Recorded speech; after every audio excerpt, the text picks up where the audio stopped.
Good day. I'm making this program early on the 26th of June, earlier than usual, because later over the course of today, I will be flying to Switzerland for a week's break, not from my work. In fact, there'll be some activities that I will have to carry out there connected to the work that I do, but also in part not to beat about the bush in order to enjoy some walking in the Swiss mountains. But as a result of this departure today, as I said, I'm making this video earlier than usual, and the result is that this video will probably be shorter than most, and of course it may miss some of the more important developments over the course of the day. But there it is. I will continue to make programs both for this channel and for the Duran, at least to the best of my ability, over the course of this week that's coming, and in a week's time I will be back in London. Anyway, to turn to the topic of this program, I find myself with some reluctance forced inexorably back to the topic of Yevgeny Prigozhin and his attempted coup. And I want to reiterate again that despite various claims that have been circulating, attempts at justifications of what happened, rationalizations of what happened, in my opinion, there is no doubt at all that an attempt at a coup did take place, though one that collapsed almost before it started. And some of the comments that I made yesterday in my extended program on this topic, the one that I discussed, in which I discussed the collapse of the coup, I think have been verified by further events. Yesterday I said that to the best of my knowledge, only 4,000 Wagner troops had actually participated in the operation. There's some suggestions that it might have been more than that, and I've now seen a figure of up to 8,000. However, this is 8,000 out of a total force which this particular commentator claims amounts to 32,000 men in the Wagner organization in total. And this particular analyst, I'm afraid for his name you'll have to go to Simplicius the Thinker's blog on Substack. Anyway, this particular analyst also confirms that none of the officers of the Wagner organization participated in this coup attempt, apart apparently from one who did play a role, but who is now as isolated and as discredited as Prigozhin is himself. Now, on Simplicius the Thinker's blog, there's also a rather interesting explanation of some of Prigozhin's motives. It seems that he has been under growing financial pressure as the Russian Ministry of Defense has retaliated to his unceasing criticisms of its leadership by starting to cut off contracts with his various companies, contracts which he needed to preserve his financial position. And this, as well as everything else, may have increased the pressures upon him. At least that is what this analyst claims. Now, I'm not able to confirm or corroborate that, but anyway, I pass it on. There is perhaps a financial motive as well as others. Now, let me turn to some of the theories that, as I said, have been circulating as to Prigozhin's actions, as to the steps that he took, and whether in fact there is any actual merit to them. And a particular view that I've now seen circulating, and which is, I think, gaining some currency with some people, is that this was actually. Another example of the Russian government and Prigozhin carrying out some kind of elaborate plan whereby Prigozhin pretended to launch a coup. The Russian government pretended to take steps to suppress the coup. But in reality, the purpose was to rationalize and explain Russian troop deployments, either to the Voronezh region or perhaps in connection with Wagner forces, a redeployment of Wagner forces, together with Prigozhin, to Belarus. Now, the latter is by no means impossible. I said in my program yesterday that the Russian authorities do seem to be determined to get Prigozhin to Belarus. He's agreed to go. It's clear that the Russians have the threat hanging over him that if he stays, legal action might eventually be brought against him. And it could be that he does eventually not just go to Belarus, but some of the troops, the soldiers who participated in this coup attempt with him, might end up there with him as well. Now, the Russian Ministry of Defense is apparently going to complete contracts with the vast majority of soldiers who make up the Wagner organization, most of whom, including the officers, did not participate in the coup attempt. But some of the soldiers did participate in the coup attempt. The Russian Ministry of Defense, the Russian authorities have granted them an amnesty, but the Russian Ministry of Defense is not prepared to agree contracts with them, which means that they're no longer in a position to participate further in the fighting in Ukraine or in the special military operation, or indeed, so far as I can see, to serve with the rest of the Wagner forces in the various operations that the Wagner forces conduct around the world. So it is possible that to the extent that these people are indeed committed to this particular way of life, that they will follow their chieftain, Prigozhin, to Belarus, perhaps enlist in a military unit there, and perhaps we could then see two different Wagner organizations, one in Russia, one in Belarus, becoming established. And there's been some speculation that the Wagner organization in Belarus could be used to protect President Lukashenko, which I think most unlikely, by the way, and or perhaps to threaten positions, NATO positions in Poland and or Lithuania. I have to say that my own view is that this is unlikely, though not something to be excluded entirely. The reason I say this is that though President Lukashenko of Belarus does apparently know Prigozhin quite well, they've had dealings with each other on several occasions, there's good reason to think that he doesn't entirely trust Prigozhin or the Wagner organization.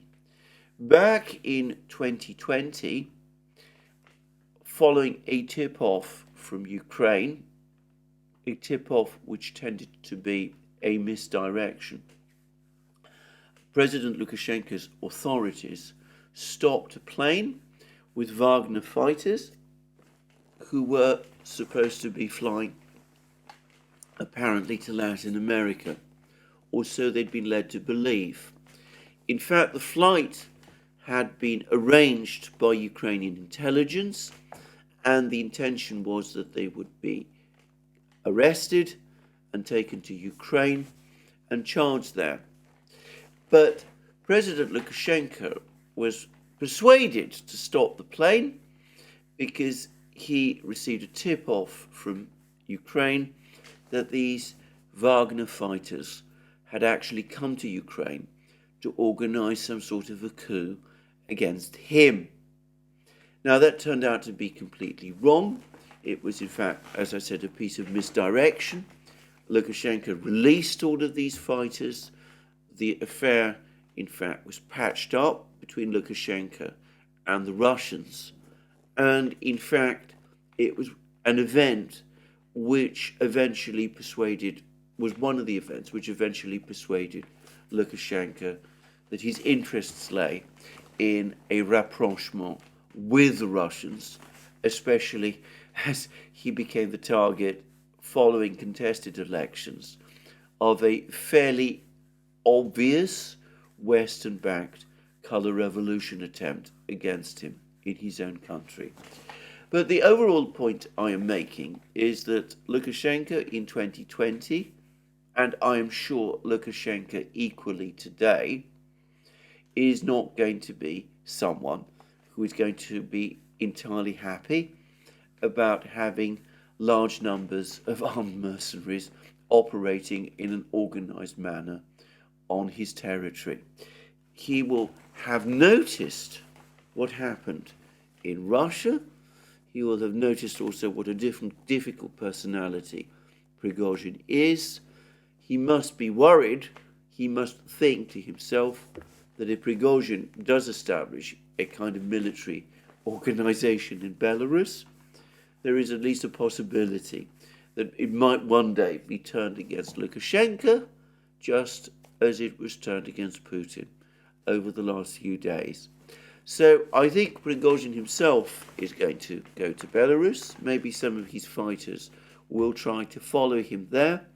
But I think that if they do, they will find a cold welcome, and any plan that Prigozhin might have to try to set up a second Wagner in Belarus is unlikely to come into effect.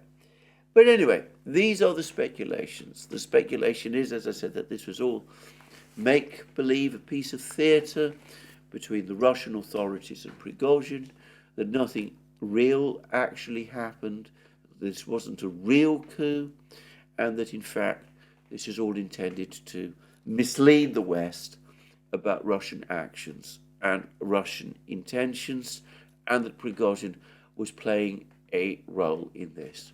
Well, in order to set out my thoughts about this, I'm going to read from a private email I have written to an acquaintance of mine, perhaps more than acquaintance, somebody I regard very much as a friend, who is also, by the way, an outstanding commentator on these matters, and who has also expressed strong doubts about this particular theory, that it was all an act of make-believe. And these are the comments that I made in response to her excellent and very valid points. I said this: I have no doubt that the Prigozhin coup was real. However, it was all predicated on the assumption that there was far more opposition to Putin in Russia, especially amongst the political class and the military, than there really was. The assumption was that Prigozhin would attract some support from disaffected army units, from parts of the government and or the bureaucracy, from the pro-Western part of the business community, the so-called oligarchs, and from the civilian population. Instead, every element of Russian society combined against Prigozhin and supported Putin. Not a single military unit went over to Prigozhin's side.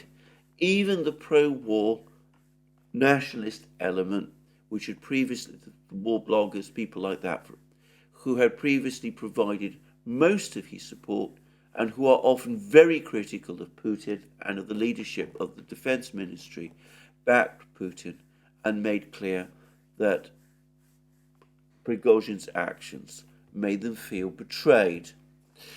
With only 4 to 6, well, let's actually now say 8,000 Wagner troops participating, with the roads to Moscow blocked, with the Chechens closing in on an isolated Prigozhin in Rostov, Prigozhin had no choice but to back down. The Kremlin did not want blood on the streets, which would have been a terrible look, so they made it easier for him by bringing in Lukashenko to offer him a way out, which he was wise enough to take. He will now go to Belarus, with such as if his men will follow him there, and the Kremlin, at least for the time being, will be rid of him and the problem he represents.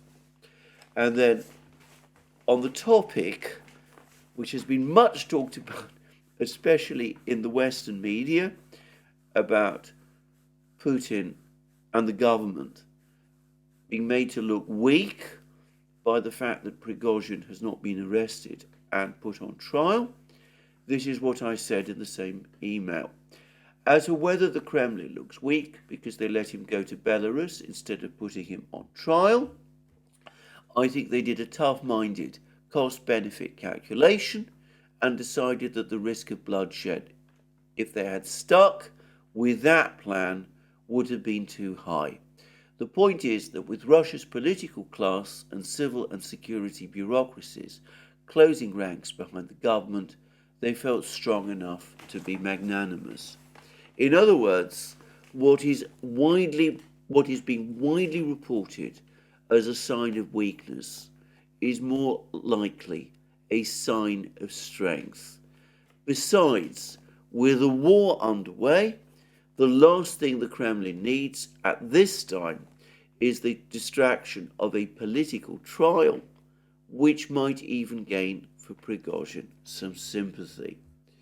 And then on the topic of Putin's speech, which, as I discussed in my video 2 days ago, actually accused Prigozhin of treason, I had this to say. Its purpose was to rally support and quell the rebellion by reminding everyone that Putin represents the legitimate government, and by putting everyone on notice that he was not going away and that support for Prigozhin was be treated as treason. It also made clear to Prigozhin the enormous personal risks he would be running if he continued. In other words, if Prigozhin dragged Russia into a civil war, even a brief one, he would of course lose, and he would pay an enormous penalty, facing not just charges of inciting an armed insurrection, but potentially treason charges as well. And then I went on to say, the speech did what it was intended to do, rallying support for the government, and was instrumental in forcing Prigozhin to back down. Now, on that topic, let me once again go back to what happened in France and indeed in Algeria in 1961. General de Gaulle, who was at that time President of France, had entered into negotiations to declare Algeria independent of France, ending what had been a protracted and very bloody colonial war, or at least colonial war in de Gaulle's mind, in that of the people of Algeria, and in the minds of many people in France. But of course, in Algeria itself, there was a very large French community there, and there were also powerful units of the French army that had been fighting the nationalist forces that had been seeking Algeria's independence. And I believe I'm right in saying that in 1961, according to French law, Algeria was not, strictly speaking, a colony, but was actually treated as a region of France. Anyway, what happened was that a group of French senior French officers, a quartet of generals, as de Gaulle described them, decided that they would launch a coup against de Gaulle. And it's important to say again that this was a coup which, though it started with the French army in Algeria, was ultimately intended to result in de Gaulle's overthrow. The plan was to send troops from the French army in Algeria, where the best troops of the French army were located, to France, to seize the airfields there, and eventually, of course, to engineer the overthrow of the government in Paris. What happened, however, was that de Gaulle went on French television and made a speech in which he again reminded the French people that he was the legitimate authority, that he was the legitimate president. He made it clear that he would not, under any circumstances, negotiate a surrender to the coup plotters in Algeria, and he also made it clear that he would do everything within his power to suppress the rebellion that was at that time taking place within the French army in Algeria. And what happened was that the French bureaucracy, the French government, the majority of the French people in France itself, and critically important units of the French army in Algeria, hearing de Gaulle's speech, decided that they would not take an action that was unconstitutional and illegal and seek to overthrow de Gaulle or the government of France. And within a few days, this process played out over a longer period than the Prigozhin affair and was, by the way, much more dangerous and far more serious. But over the course of a few days, the coup in Algeria, this attempted coup, collapsed. And it seems to me that what we have just seen is a replay in miniature of those events. De Gaulle emerged from the attempted coup with his authority enhanced, and so, domestically at least, will Putin. Now, let's come back to that theory of that this is all some sort of piece of theatre, that it's all an exercise in misdirection. I made the point in this same email that no government on earth wants to make itself look more fragile and more at risk of overthrow than it really is. And I work for two governments, in Greece and in Britain, and I've had access to ministers in both countries, and I can say that from my own experience. No government wants to give the impression that it is vulnerable to overthrow to the point where it is prepared to go through a performance of a coup against itself. And I went on to say in this email that the least likely government, in my opinion, to want to engage in that kind of exercise is the Russian government, given Russia's history, which was, of course, referenced by Putin in his speech with his references to 1917, especially given that the country is currently at war and that they want to preserve, first and foremost, an appearance of internal unity. Now, can I also say that there is a further reason why the Russian government and the Russian security forces, and it is important to remember that Putin's background is as an officer in those security forces. He was famously a member of the KGB during the Soviet period, and he was also director for a time of Russia's counterintelligence agency and law enforcement agency, the FSB. Anyway, there is a reason why the security forces in particular would not want to be involved and would be strongly opposed to such an operation.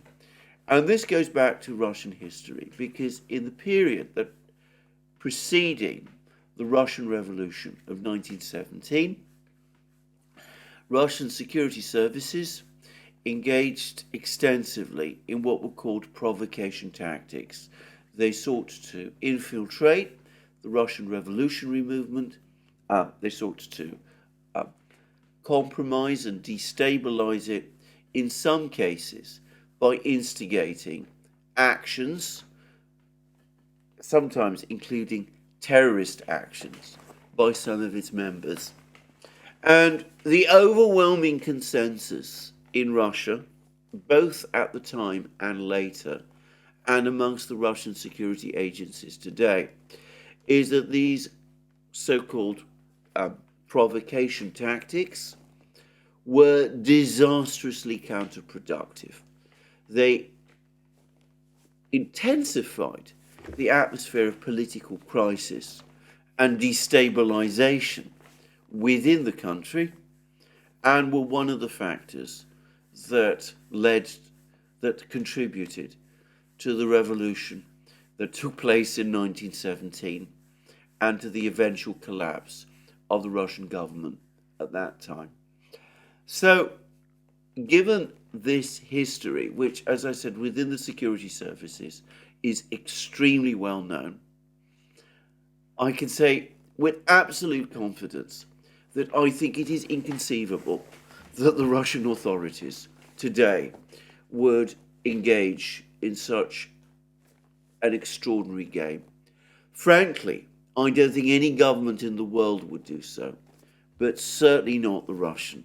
And I have no doubt that this attempt that we saw, which played out over the previous few days, was exactly what it appeared to be, an attempt by an ambitious man and a small group of his followers to leverage the position that they found themselves in as a military organization equipped with tanks and other machines of war, to launch what was in effect a coup, one that was focused on the Russian Ministry of Defense, but which, had it been successful, would have, beyond any question, changed radically the political future of Russia, and which would have compromised the country's stability.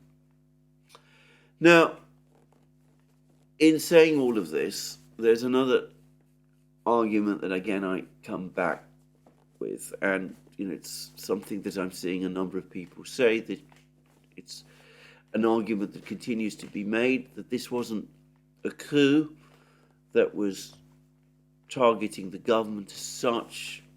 It was an attempt to change the leadership of the Ministry of Defense and nothing else. And I have to say straight away that I think again that this is wrong, that in a situation where someone like Prigozhin is the person who makes decisions about who can serve as a minister in the Russian government, that he makes those decisions, not the president of Russia, then the power is with Prigozhin, who is making the decisions, and not the president. The president is reduced in Russian terms to an icon, and indeed his very survival as president at that point is clearly in doubt. Now, this must be especially so when we are talking about the single most important part of the Russian political and security system, which is, of course, the defense ministry. If the defense ministry, the leadership of the defense ministry, the leadership, in other words, of the country's armed forces is being chosen not by the president of Russia, but by someone like Prigozhin, then it's clear that the president's authority has collapsed and his survival must be severely in question. Now, I made this point previously in my previous video, but I'm going to make a follow-up point to this, because there is one person who Prigozhin does to some extent remind me of, and that is in fact Boris Yeltsin, who did eventually supersede Mikhail Gorbachev as Russia's leader.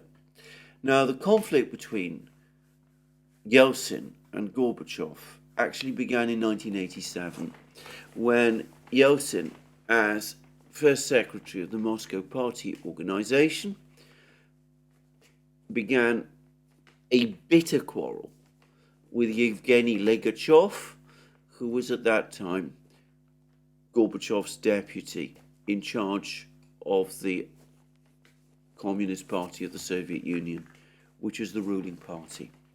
And Prigozhin and Yeltsin, it seems to me, have many of the same personality aspects. Both have very strong feelings of self-importance. Both harbour deep resentments against people.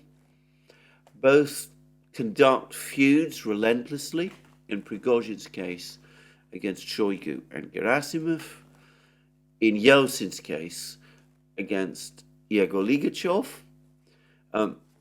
feuds that are difficult for outsiders sometimes to understand.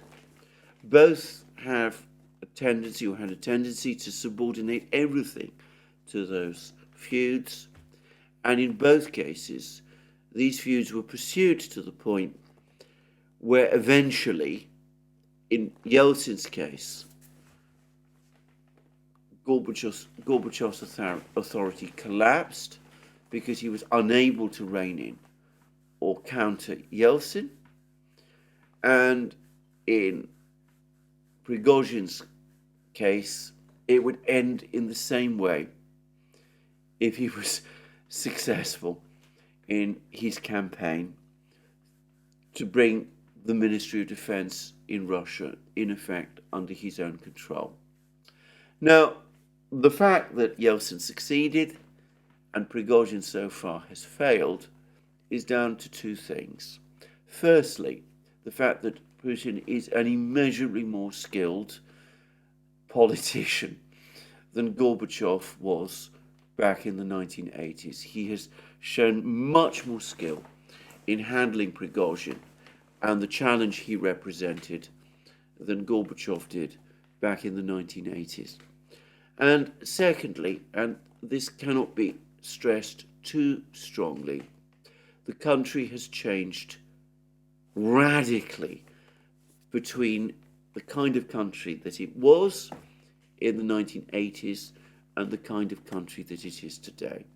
Today, the level of political sophistication and understanding within Russian society is orders of magnitude greater than it was in 1987, and that makes it much more difficult for a person like Prigozhin to gain traction than it was for Yeltsin to do so back in the 1980s. Anyway, that, in summary, is my view of this matter. I don't want to return to it again and again. I think I've said enough about this affair now.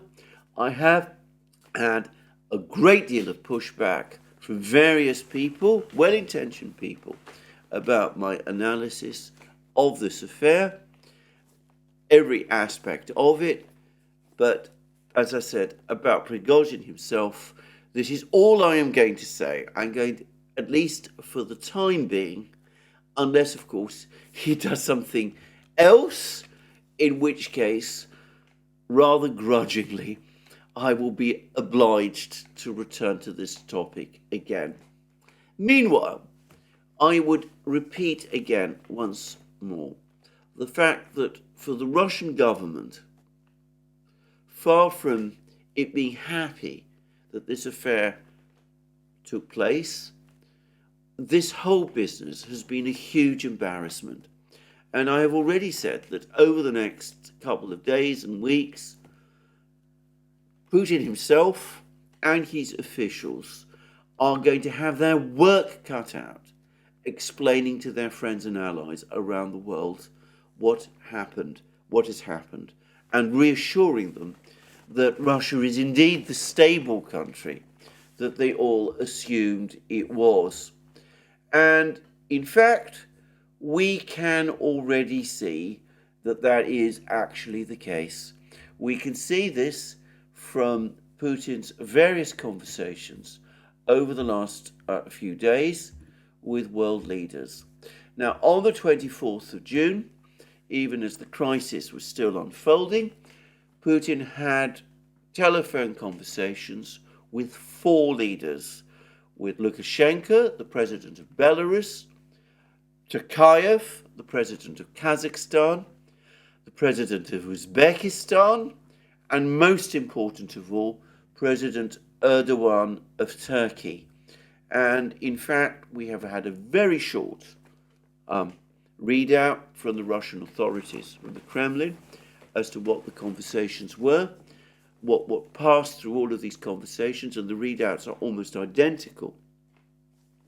But this is the one with Erdogan. It is only 2 sentences long. The president of Russia informed his counterpart on the situation in the country in connection with an attempted armed mutiny. The president of the Republic of Turkey expressed full support for the steps taken by the Russian leadership. And it isn't just these leaders, important though they are, that the Russians have communicated with. Erdogan, Lukashenko, Tokayev of Kazakhstan, the president of Uzbekistan, the 3 most important countries from a Russian point of view, within the friendly countries, friendly ex-Soviet countries, and the president of Turkey. But there's also been conversations with the leadership in China. And we've had a most interesting article about this whole crisis in Global Times. And Global Times tells us that on Sunday, that is to say on the 25th of June, after the crisis had been resolved, Chinese State Councillor and Foreign Minister Qin Gang met with Russian Deputy Foreign Minister Andrei Rudenko in Beijing and exchanging views on China-Russia relations and global and regional issues of concern. And Rudenko also met on Sunday with Chinese Vice Foreign Minister Ma Zhaosu, and clearly he's had a lot of explaining with Chinese officials as to exactly what was going on.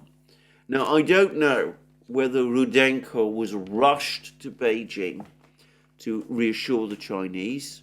It could be that this was already a scheduled visit, but the fact is that the Chinese are now drawing attention to these meetings that Rudenko had with the Chinese, and in fact the Russians have been going out of their way to make it known to the world that the Chinese are satisfied with their explanations and accept that the situation in Russia itself continues to be stable.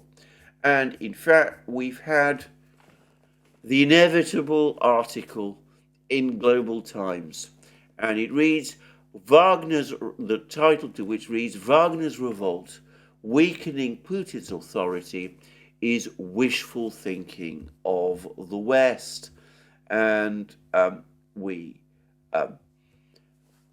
read that despite the Western media saying that the revolt exposed the weakness of the Putin administration, the rebellion was quelled in such a short period of time after Putin vowed to take decisive action on Sunday morning.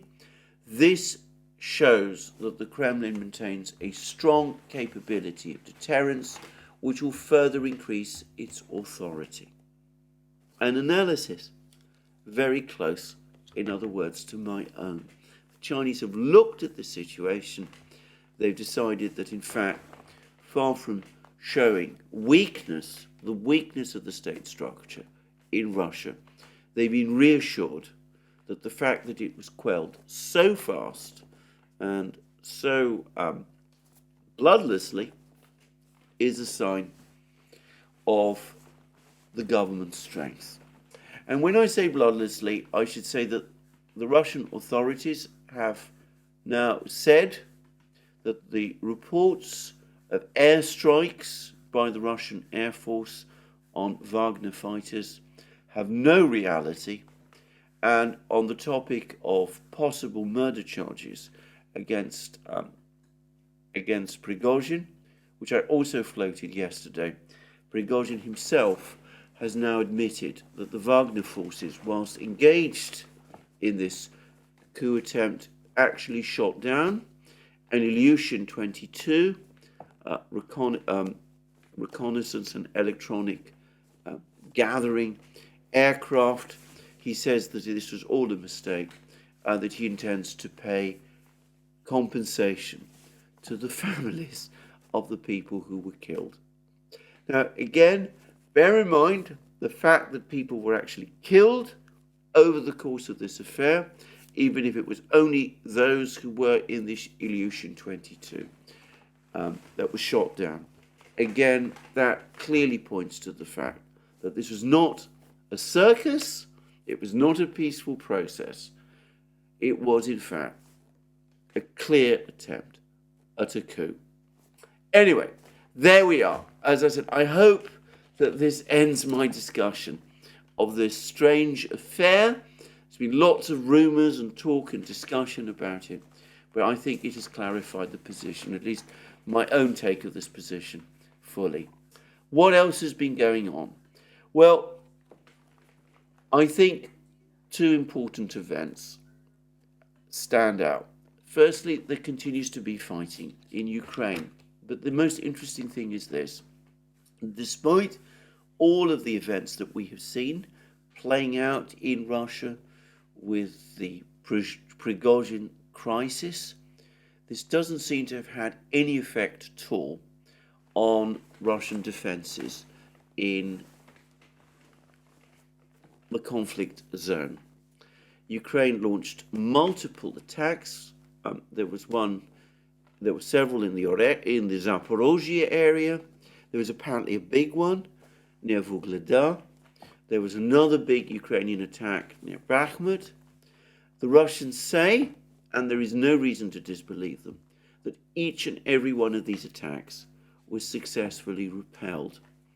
And the Russians also say that the only problem, the only area where the Ukrainians have made some progress is in Kherson region, where a small group of Ukrainian troops, around 50, light infantry, not supported by armour, have managed to land on the east bank of the Dnieper. They're sheltering, apparently, under the Antonovsky Bridge.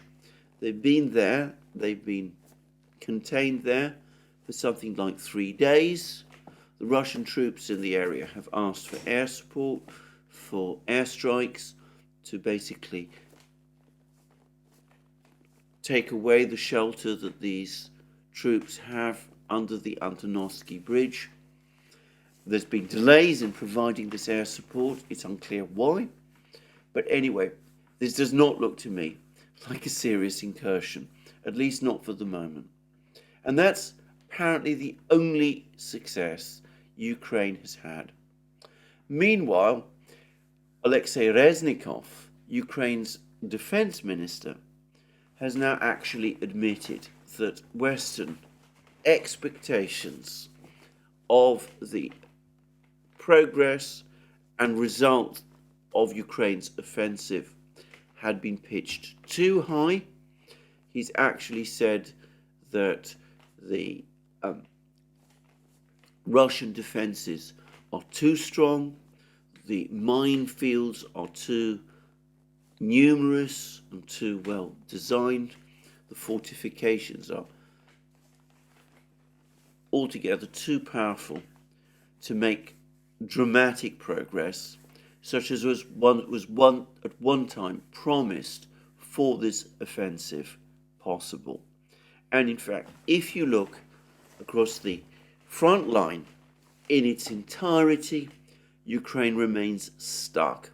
It has failed to advance beyond the zone of control the Russians have established in front of their fortified lines.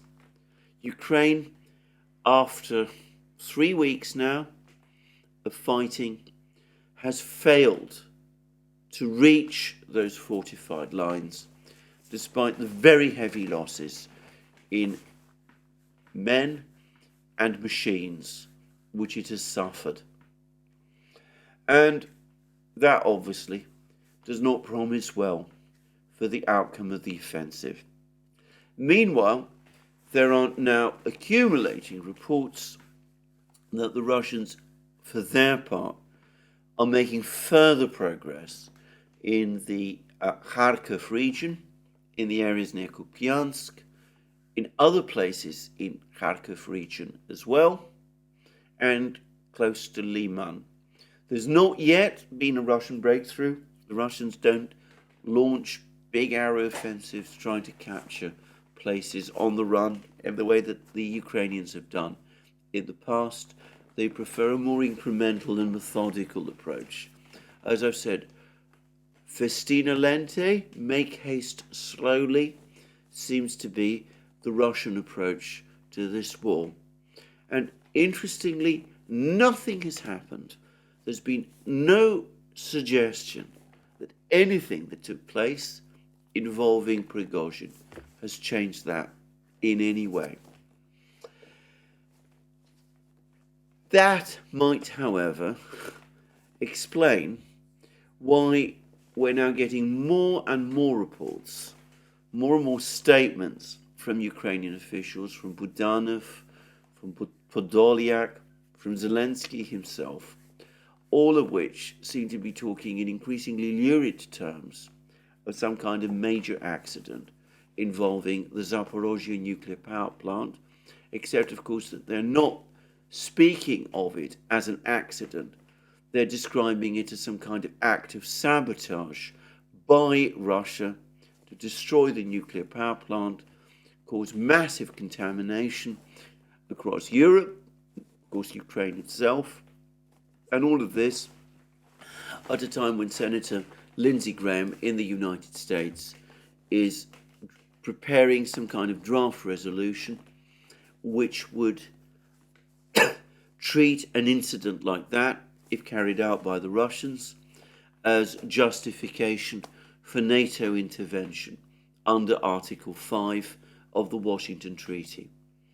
Now, there's little more I can say to this other than what I have said previously, both in videos on this channel and in discussions I have had with Alex Christoforou on the Duran.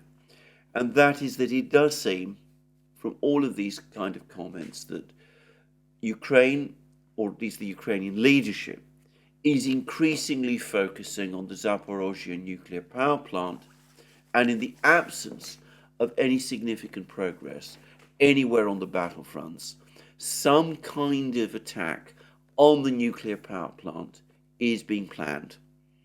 Now, the Russians obviously are aware of all of these statements by Zelensky, Podolyak, Budanov, and all of the others, and we must assume that they are taking precautions.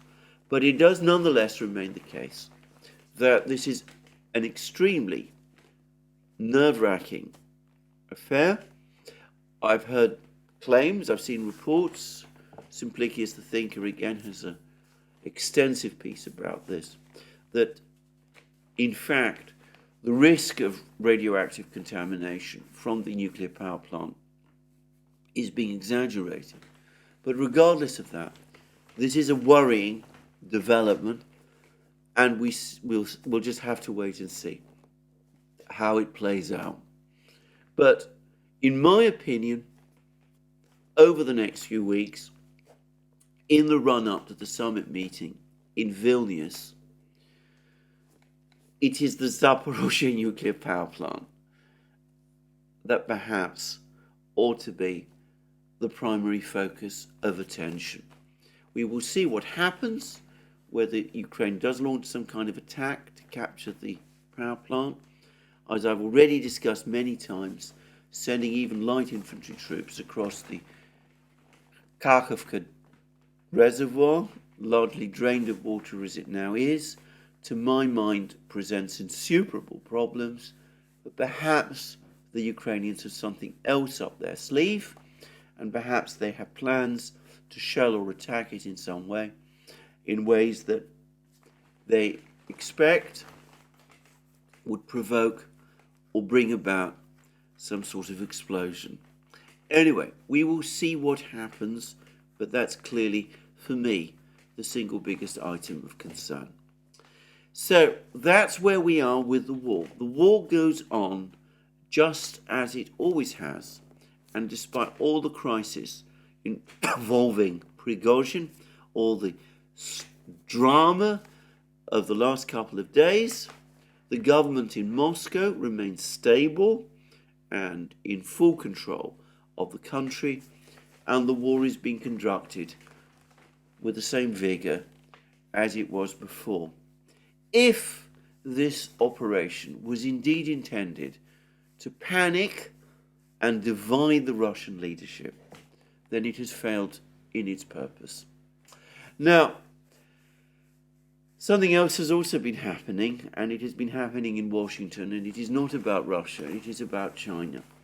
Again, a couple of videos ago, I discussed President Biden's extraordinary comments to a fundraising event about President Xi Jinping of China, his description of President Xi Jinping as a dictator, his incredibly critical comments about China, he's bragging about the administration's success in containing and isolating China, and about the alliances that the United States is creating against China, and about the way in which China was supposedly humiliated over the balloon incident that took place some months ago in the United States. And I pointed out that all of this seemed to undo the work that the Secretary of State, Tony Blinken, did over the course of his trip to Beijing, where at the heavy personal price of listening to hour-long lectures from a succession of Chinese officials, from Xi Jinping, the Chinese Foreign Minister,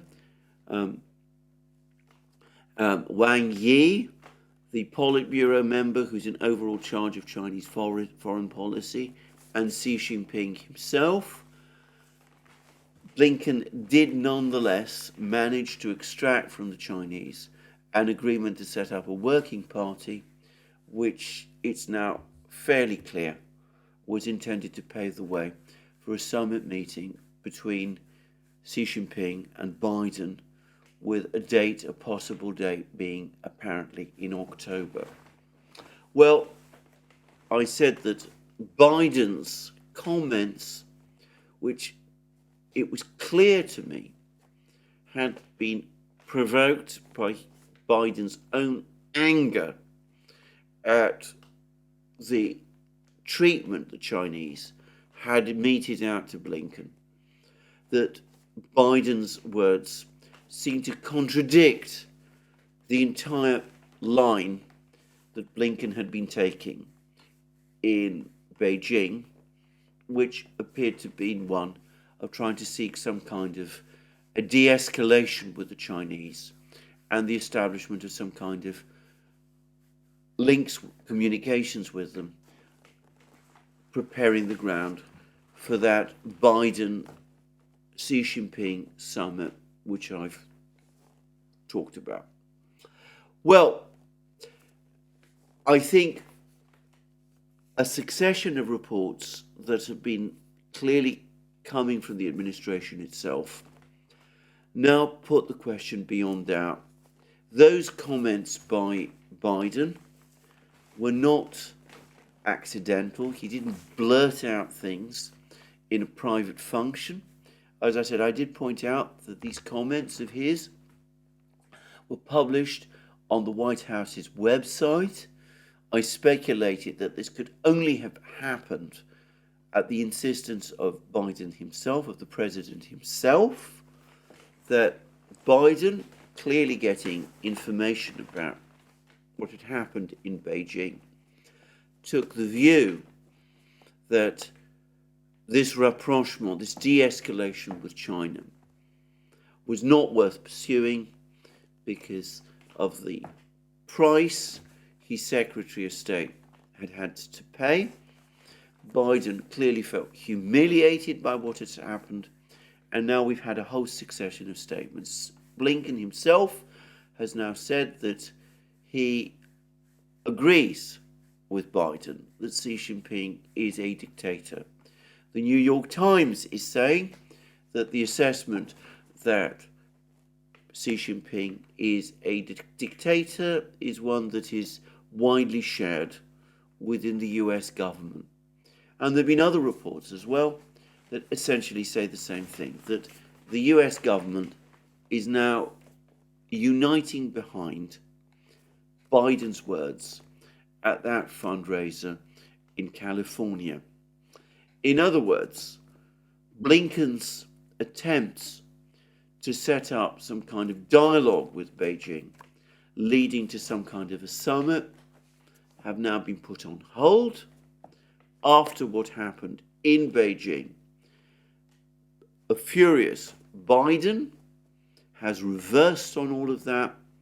We are once more back to a game of confrontation with China over Taiwan, the South China Sea, and everything else.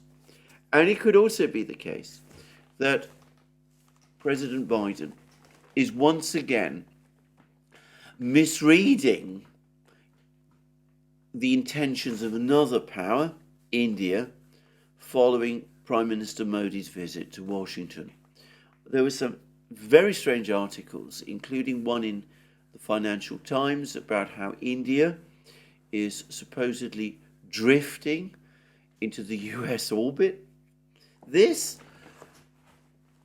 after months of the United States trying to pressure India to change its stance on Russia and making no progress on this.